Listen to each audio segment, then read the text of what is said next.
Well, everyone, it's time for us to go and take a look at the Xbox 360S and see how this specific console holds up in 2023. Now, what's funny is that this console was actually a pretty decent upgrade coming from the Xbox 360, but it's funny because it was a big visual change. It was one of my most favorite looking Xbox 360 designs, and I think this thing probably, I think design-wise held up very well, and definitely the 360S looked better than the PlayStation 3 Super Slim, but I think out of all those generation of consoles, the PlayStation 3 Slim probably was my favorite one. This one was probably number 2. The Super Slim and the 360 were probably in the last place, if I'm being honest. So the first thing I would recommend thinking about is that this console, for the most part, really isn't worth buying per se. If you're going to go out of your way to actually buy a console, this one really doesn't make too much sense. And the main reason for that is because with a console like an Xbox 360S, you are stuck in this weird phase where you are basically only playing 360 games, which is good, it's fine, but you might as well just go and buy something like an Xbox One or Xbox One S at that point, because you can still play a bunch of Xbox 360 games that way too.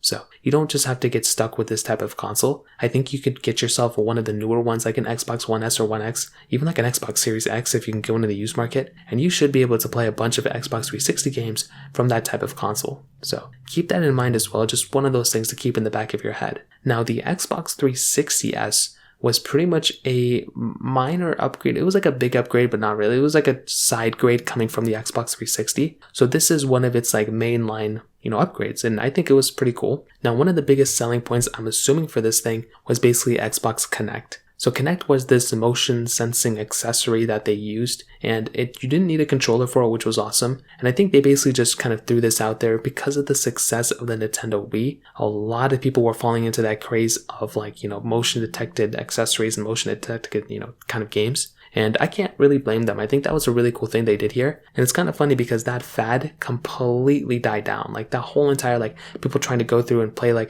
games with, a Wii controller and stuff.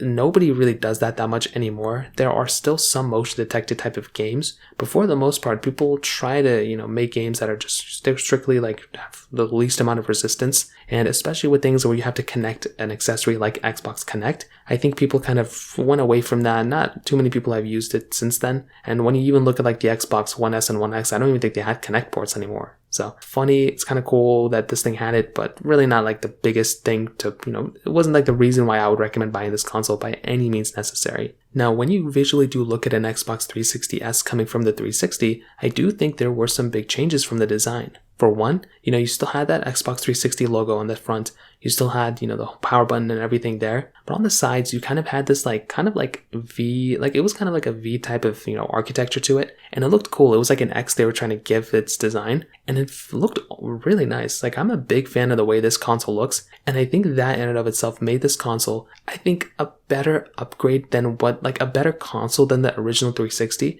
Not only because of its internal changes, but also with its, design. I think it was a pretty big change. And that was something that was really cool, just that in and of itself. Now, another thing to keep in mind with this console is basically with its port selection on the back. So first of all, you still had the ports on the front. If you wanted, you can go and plug this thing in and you could just, use the ports there if you really wanted to, which was cool. But you did have several ports you could choose from on the back, which was awesome. So for one, you had 3 USB ports on the back. Amazing. You can go and plug in as many USB ports as you want to, which is great. You had your Ethernet port on the back. You had another AV adapter on the back as well. You had your HDMI port too, which was really cool. Then you had your Xbox Kinect port. So you could go and connect your Xbox Kinect to it if you really wanted to. And I think that was an awesome thing. Again, I don't know if anybody really was using it. Apparently not that many people used it because people have, gone away from it, but still a very nice thing to have with those types of ports. And I think that in and of itself was a very, very cool thing that this console had going for it. Now, I will say the sales numbers of this thing, I'm not really too sure. I haven't really seen too many, news articles or anything about the sales numbers behind this console. I'm assuming it really wasn't horrible, but I did hear about this console quite a bit when it first came out back in 2010. So maybe that's something that's going on, maybe not a big deal, but this console also still had basically all the, basically the capability behind the original Xbox 360 as well. So all those games you were able to play with it, everything even remotely associated with that, you were able to kind of conquer within this Xbox 360. And I think that was a cool thing this console had going for it. Now, the one thing that maybe some people were upset about with this console was that this console did actually drop support for the swappable faceplates. Now, some people, and I remember like when the 360 came out, people were like decking out their Xbox 360, making them look and feel like so many different types of consoles. Like, it was insane. There were so many games that even came out with skins or like swappable faceplates. And that was a really cool thing that, Microsoft did. And that was honestly such a smart thing and a smart way for them to market that type of console, because they were able to actually go ahead and basically make that console look completely different and have its own unique design when it was actually going through and it's the same console, just you're changing the faceplate. So I think that was a really clever thing that, Microsoft did there. I will also say that with something like the Xbox 360,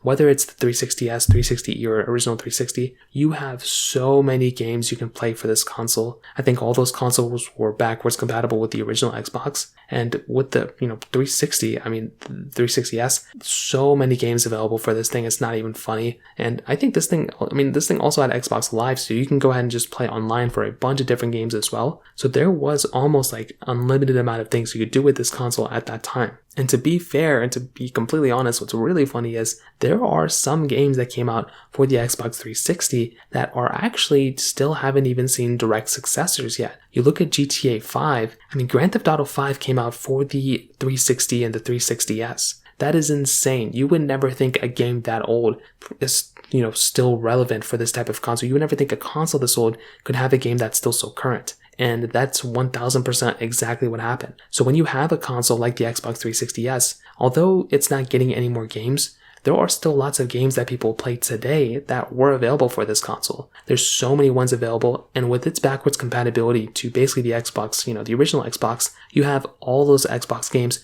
you have all those Xbox 360 games, and that's an amazing thing to have on this type of console. So at the end of the day, what I'll definitely tell you, I definitely do think the Xbox 360S is still worth, I don't think it's worth buying per se. I don't think it's the first console I'd recommend people to buy. I think you're much better off buying like an Xbox One S. Even the original Xbox One would make a lot more sense than buying this console in my opinion. But if this is the only one that's available, and or if it's a console you really wanted to buy, or so if it's a console you have, then by all means it's still worth buying and it's still worth using for sure. I think this was a smart choice from Microsoft. Of course, this thing wasn't perfect. I'm sure there were issues and whatnot with it, but I really did like this approach from Microsoft where they were able to actually make this console look so much better and perform, I guess about the same, but at least have a new gimmick, which was the Kinect. I think it's a cool thing. Probably not worth buying anymore, but if you have it, I'd love to hear your thoughts about it and how it's been, your experience with it so far. If you have any other thoughts or questions, let me know in the comment section below. Hit the like button, that would mean so much, but definitely hit that subscribe button. More importantly than everything else, I love every single one of you guys. Hopefully I'll catch you guys in the next video. Peace out till then.